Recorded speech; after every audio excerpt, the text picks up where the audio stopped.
Hello guys, कैसे हैं आप? उम्मीद करते हैं आप सब खैरियत से होंगे, खुश होंगे और हमारी दुआ है कि हमेशा खुश रहें, हंसते और मुस्कुराते रहें। तो देखने जा रहे हैं मेजर साहब की वीडियो, तो करते वीडियो स्टार्ट और देखते हैं। दोस्तों, बेंजामिन नेतन्याहू का एक बहुत बड़ा बयान आया और बयान ये है कि हमने हिजबुल्ला की फाइटिंग कैपेबिलिटीज को एब्सोल्युटली डिग्रेड कर दिया, यानी कि खत्म कर दिया है। मुझे ना ये जितने भी बदसूरत लोग हैं, इनके चेहरों के आगे क्रॉस बनाने में बड़ा मजा आ रहा है, इसलिए मैं क्रॉस बना रहा हूं। ऐसी बात नहीं कि आप पहली बार नहीं समझे, आप समझ चुके होंगे, लेकिन मजा तो अगर आपके हाथ में पेन होता आप नहीं बनाते क्रॉस। मैं ऐसी कोई गलत बात नहीं कहना चाहता किसी के लिए, लेकिन क्या ये 15 अक्टूबर तक ऑफ हो जाएगा या 30 अक्टूबर तक? देखो, ऑफ तो इसको होना है। ईरान के पास काबिलियत है और ईरान जो कर रहा है अपने न्यूक्लियर प्रोग्राम से, वो देखिए, आप 10 उसमें इंस्पेक्शन बॉडीज डाल दीजिए, जिसको छुपा के करना है वो छुपा के कर देगा।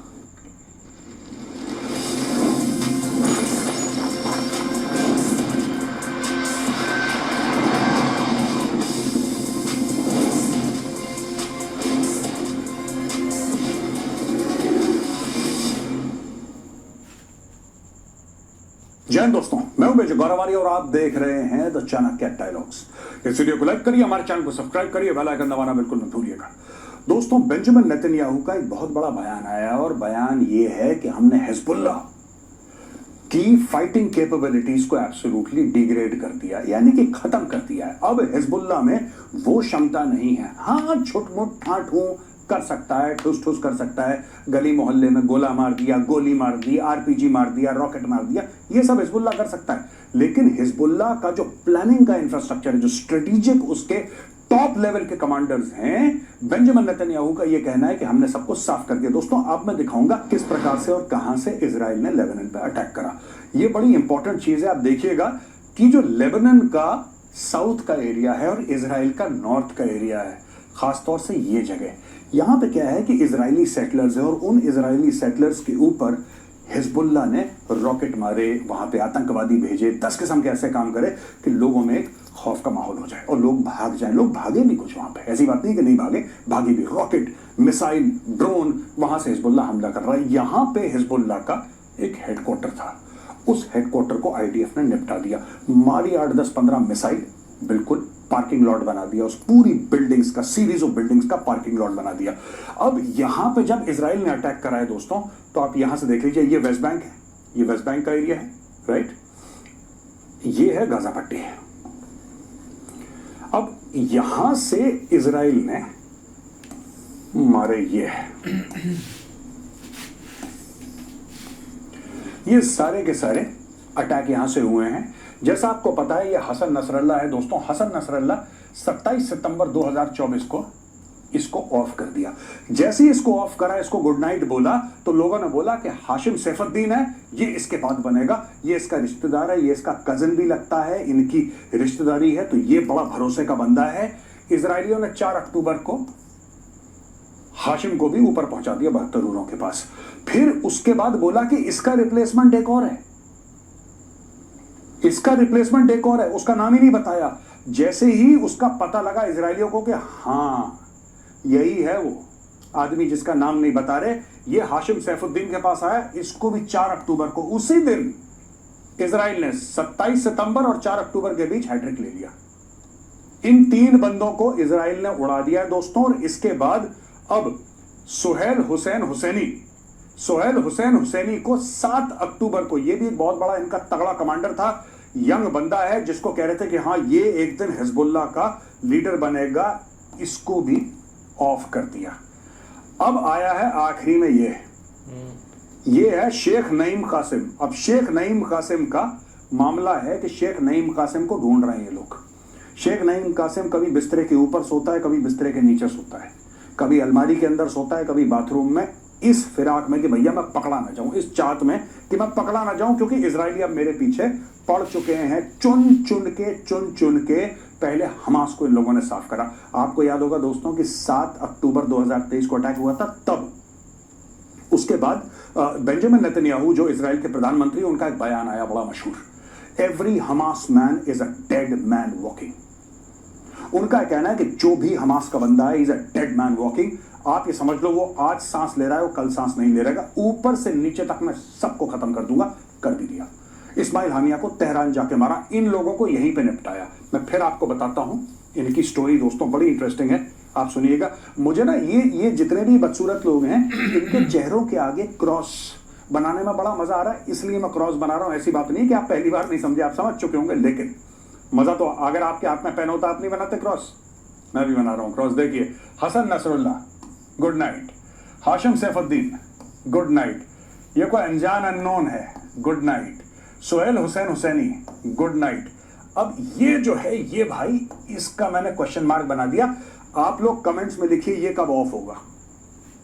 मैं ऐसी कोई गलत बात नहीं कहना चाहता किसी के लिए, लेकिन क्या ये 15 अक्टूबर तक ऑफ हो जाएगा या 30 अक्टूबर तक? देखो ऑफ तो इसको होना है, ये कब ऑफ होगा, कब इसका गुड नाइट होगा, आप लोग जरा देखिए। तो दोस्तों ये जो अटैक्स कर रहा है इजराइल यहां पे अटैक लगातार दर लगातार इनकी पोजीशन पे कर रहा है। यहां पे अगर हम इजराइल का अटैक हटा दें, जॉर्डन के अंदर हमास और हिजबुल्ला एक्टिव हो गए, जॉर्डन के अंदर, सीरिया के अंदर ये लोग दोबारा एक्टिव हो गए हैं, और दोस्तों ये इराक के कुछ एरियाज में ये लोग एक्टिव हो गए हैं। यहां पे इनके एक्टिव होने का क्या मतलब है? इनके एक्टिव होने का मतलब ये है कि अब सीरिया से भी यहां पे अटैक होंगे, जॉर्डन से भी यहां पे अटैक होंगे, और ये यहां पे अटैक, आप समझ रहे हैं दोस्तों। और मेन इनका टारगेट रहेगा हाइफा। मैंने आपको कल भी यही बात बताई थी, हाइफा इसलिए इंपॉर्टेंट है क्योंकि यहां पे अडानी का पोर्ट है, और अडानी ने कान पकड़ के चाइनीज को यहां से निकाला था। आप समझ लीजिए, कान पकड़ के चाइनीज को निकाला था। सारा का सारा यहां से अगर आप देखेंगे, ये कुवैत वाला एरिया है, इराक वाला एरिया है, और ये वाला जो एरिया दोस्तों, दिस इज ईरान। यहां से हर चीज कंट्रोल हो रही है। चलिए अब मैं इसका आपको दूसरा चैप्टर बताता हूं। अब दोस्तों टुडे इज वेडनेसडे, ठीक है जी, आज बुधवार है, और आज के दिन जो बाइडेन और नेतन्याहू की एक मीटिंग होनी है, और उस मीटिंग में यह डिसाइड होगा कि कौन कौन से टारगेट ये लोग मारेंगे। ईरान के अंदर जवाबी कार्रवाई कैसे होगी। अब ईरान ने वाज़े तौर पे इजराइल को एक बात बता दी और अमेरिका को एक बात बता दी है कि बॉस देखो, अगर तुम हमारे न्यूक्लियर पे वार करोगे, अगर तुम हमारे फ्यूल के जो ऑयल के एरियाज हैं उन पे वार करोगे, तो फिर ये मामला एस्केलेट हो जाएगा। अच्छा, एस्केलेशन ईरान करेगा कैसे? दो किस्म के एस्केलेशन होते हैं दोस्तों हमारी लैंग्वेज में, दो किस्म के। एक होता है वर्टिकल एस्केलेशन और एक होता है हॉरिजॉन्टल एस्केलेशन, ठीक है। हॉरिजॉन्टल एस्केलेशन क्या होता है? हॉरिजॉन्टल एस्केलेशन यानी कि इलाका बढ़ जाता है लड़ाई का, ठीक है जी। लड़ाई का इलाका 100 किलोमीटर पे हो रहा था, वो 300, 400, 500, 1000 हो गया, that is called horizontal escalation. Vertical escalation किसको बोलते हैं? यानी कि जब आप और बड़े से बड़ा हथियार आप इस्तेमाल करें, उसको कहते हैं वर्टिकल एस्केलेशन। इस लड़ाई में खतरा है कि हॉरिजॉन्टल और वर्टिकल दोनों एस्केलेशन हो सकते हैं। बीच में एक ऐसा र्यूमर, एक ऐसी अफवाह उड़ी थी कि ईरान ने अंडरग्राउंड एक न्यूक्लियर टेस्ट कर दिया, 4.4 ऑन द रिक्टर स्केल एक अर्थक्वेक आई थी। बाद में खारिज हो गया, बोला कि नहीं साहब, ये सिर्फ सोशल मीडिया का र्यूमर है, इन तिलों में तेल नहीं है, इस र्यूमर को हटाओ तुम, ये झूठ है, ऐसा कुछ भी नहीं हुआ। लेकिन दोस्तों क्या काबिलियत है ईरान के पास? बिल्कुल ईरान के पास काबिलियत है, और ईरान जो कर रहा है अपने न्यूक्लियर प्रोग्राम से, वो देखिए, आप 10 उसमें इंस्पेक्शन बॉडीज डाल दीजिए, जिसको छुपा के करना है वो छुपा के कर देगा, राइट। 1998 में भारत ने न्यूक्लियर टेस्ट करे थे। मैं कंपैरिजन नहीं कर रहा भारत और ईरान का। भारत ने 1998 में न्यूक्लियर टेस्ट करे थे, और सैटेलाइट घूम रही थी अमेरिका की, अमेरिका को कख नहीं पता लगा। भारत ने कंक्रीट की सुरंगें बनाई, दिन रात अजीबोगरीब तरीके से काम करा, और एक दिन बोला गो ऑन, डन। वहां पे बूम बूम हुआ, पूरा का पूरा उन्होंने न्यूक्लियर टेस्ट अपने करे। आई थिंक 4 या 5 एक्सप्लोजन भारत ने करे। क्या कर लिया दुनिया ने? कर दिया ना, मैसेज पास कर दिया दुनिया को। फिर पाकिस्तान ने हम भी कर देंगे, हम ये कर देंगे, वो कर देंगे, वो बात की बात है, लेकिन भारत ने कर दिया, अमेरिकन को पता नहीं लगा। दोस्तों क्या आपको लगता है कि ईरान भी ऐसा कर सकता है और दुनिया को ना पता लगे? 100% दिस इज पॉसिबल। अब मैं आपको बताता हूं, ये देखिए, ये है Iranian air force, Iranian army, Iranian naval basis हैं, ऑयल साइट्स और न्यूक्लियर। तो ऑयल साइट्स और न्यूक्लियर को लेकर तो उन्होंने साफ मना कर दिया कि इसको छेड़ना मत, राइट। अमेरिका भी कहता है कि यार इनके न्यूक्लियर को मत छेड़ो, जबकि मैं बहुत समय से कहता चला आ रहा हूं कि अगर छेड़ना है तो ईरान के न्यूक्लियर को छेड़ो। देखो दोस्तों, ये इनके फौजी ठिकाने हैं, ये ईरानियन आर्मी के बेसेस हैं, ये एयरफोर्स के बेस हैं, ये नेवी के बेस हैं, ठीक है ना। जैसा हमने बताया येलो इज फॉर आर्मी, ये एयरक्राफ्ट बनाया ऑब्वियसली एयरफोर्स, एंड जो रेड है, red is for Iranian navy. अब अगर ये यहां से अटैक लॉन्च करते हैं, ठीक है जी, अटैक लॉन्च करते हैं, तो इनको फ्रेंडली टेरिटरी चाहिए यार। समझो पहले, किसी भी अटैक को लॉन्च करने के लिए व्हेन यू फ्लाई, आप जब अपना जहाज किसी भी जमीन के ऊपर, अगर वो दुश्मन के एरिया से ले गए तो शूट करेगा आपको, लेकिन अगर आप दोस्तों के इलाके से ले गए तो दोस्त आपको शूट नहीं करेगा। तो ये हमें देखना है साहब कि अगर F-35 फाइटर एयरक्राफ्ट ये लोग उड़ाते हैं, F-35 जो कि एक 5th जनरेशन स्टेल्थ फाइटर है, तो यहां से फिर आराम से इजराइल, राइट, सऊदी अरब के ऊपर से जाके, यहां से जाके ये एयरफोर्स बेस, ये न्यूक्लियर के पास है, यहां से अटैक करा, ये एयरफोर्स बेस, यहां से अटैक करा, ये आर्मी बेस, यहां से अटैक करा, ये नेवी बेस। ये पूरा का पूरा जो है आप कर सकते हैं, और इनको पता, मैं आपको बता रहा हूं, इनको पता भी नहीं लगेगा। ये पूरा यू कैन अटैक एनीवेयर। देखिए, आप इराक के ऊपर भी जाएंगे, अगर ये अनफ्रेंडली टेरिटरी भी है, इराकीज के पास ऐसा कोई एयर डिफेंस का सिस्टम नहीं है जिससे इराकी आपको ये बोल दें कि साहब आपके F-35 हमें दिखाई दे रहे हैं और उनको मार देंगे, राइट। पर जनरली इट इज सेफर। मैं एक सेफ्टी मेजर की बात कर रहा हूं। वैसे अगर ये जो इजरायली जेट्स हैं दोस्तों, अगर ये चले भी जाते हैं इनके ऊपर, तो they will never know what is happening. तो ये लोग क्या करेंगे, देखिए, सिंपल सी बात है, यहां से इन्होंने अटैक लॉन्च करा है, ठीक है ना। यू कैन कहीं पर भी आप इनको अटैक कर सकते हैं, और ये क्योंकि इन इलाकों में है उनके, राइट, आप देखेंगे ज्यादातर कि ये देखिए यहां पे ये पूरा फैला हुआ है ना, पर जनरली आप देखेंगे कि इन इलाकों में, इस बेल्ट में इनके ज्यादा है, इस बेल्ट में आप देखेंगे इनके ज्यादा है, और ये बेल्ट है बिल्कुल इराक से लगी हुई, और इराक जो है वो जॉर्डन से लगा हुआ, और जॉर्डन लगा है इजराइल से। अब सीधा सीधा सीधा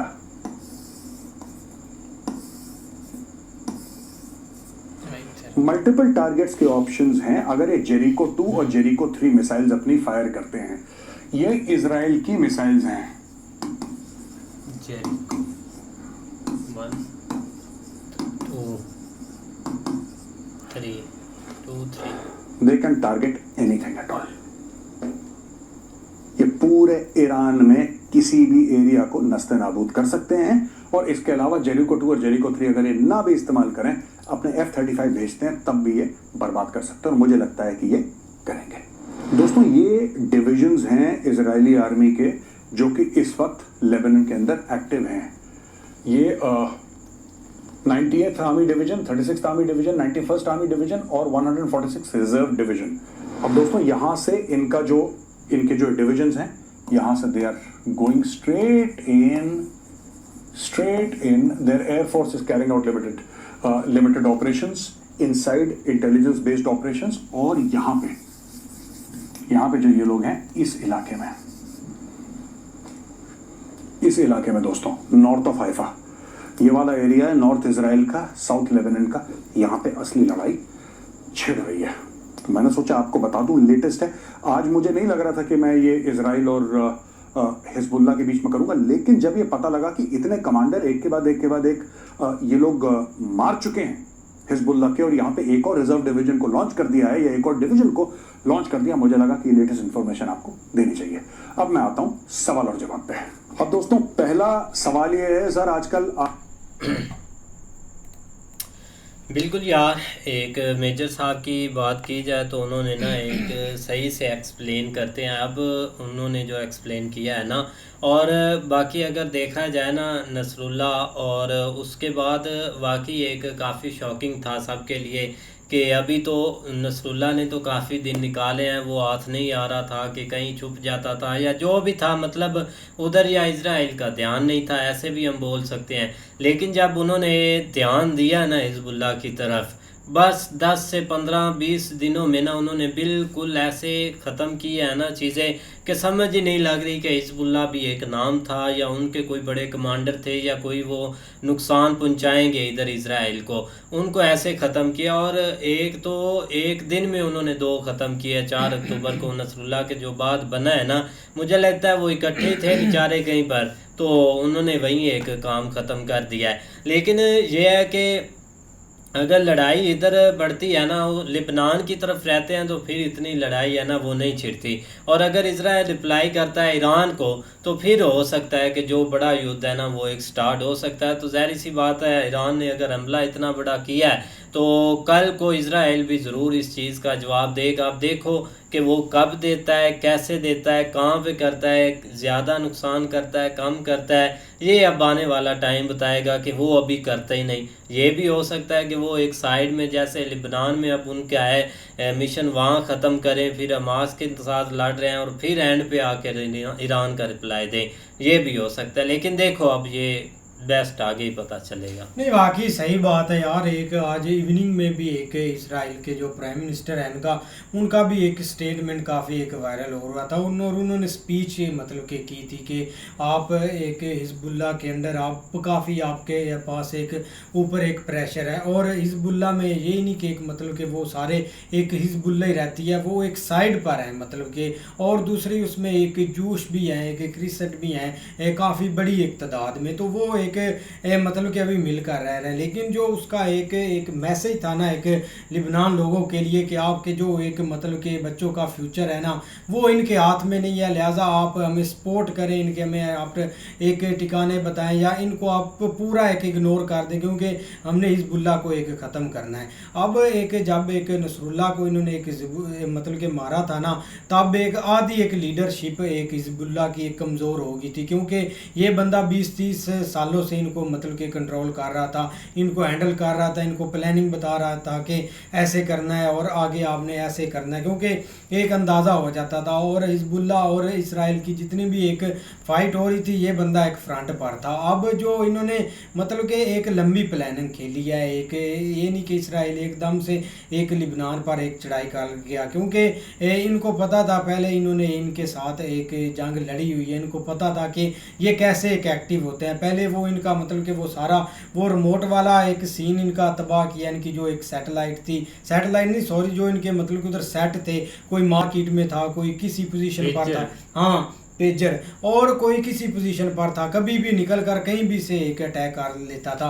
लेकिन वो इन्होंने बहुत एक बड़ा इनको धचका दिया है। अब एक मेन इनके कमांडर एक हसन नसरुल्लाह की तो इन्होंने कंफर्म कर दिया था कि वाकई वो एक मतलब कि वो एक चल बसा है। लेकिन जो उनका दूसरा बना था ना एक हाशमुल्ला, हाँ वो उसका अभी तक इन्होंने नहीं कंफर्म किया, क्योंकि बोल तो रहे हैं कि वाकई वो भी एक चल बसा, लेकिन हिजबुल्लाह ने अभी तक कंफर्म नहीं किया कि वो एक हुआ है उसका या नहीं हुआ। लेकिन एक लिबनान में काफ़ी ना एक अब जंग एक हैवी छिड़ी हुई है, जो कि एक कभी ये अटैक कर देते हैं, कभी एक वो उधर से वो भी एक मतलब कि एक जवाब दे देते हैं। लेकिन हिजबुल्लाह ने अभी तक कोई ऐसा बड़ा एक इसराइल पर नहीं मतलब कि एक अटैक किया जिनको उनसे एक बड़ा एक धचका मिले। बिल्कुल ऐसे ही है। लेकिन ये कि देखो ना, एक जितना भाई एक लोग समझ रहे हैं ना कि एक काम ये एक जो है ना वो मतलब इजी है, लेकिन उतना इजी नहीं। उसकी वजह ये है कि एक इसराइल जो है ना वो लंबी प्लानिंग के तहत चल रहा है। उनका एक जो एक टारगेट है ना वो एंड ऑफ ईरान है। लेकिन स्टार्ट में वो कोशिश कर रहा है कि जो भी एक प्रॉक्सीज काम कर रही है ना, जिसमें एक जिस तरह पहले हमास था, हमास के बाद उन्होंने आप एक इसराइल की हिजबुल्लाह की तरफ उन्होंने एक फोकस किया है। तो एक नेक्स्ट उनका टारगेट है कि किसी तरीके इसको एक साफ करके लिबनान को, उसके बाद ईरान की तरफ जाएं, ताकि जब एक मेजर एक जो है ना वो एक जो है ना वो टारगेट की तरफ जाएं तो पीछे ये छोटी छोटी प्रॉक्सियाँ कहीं उनको एक डिस्टर्ब ना करें।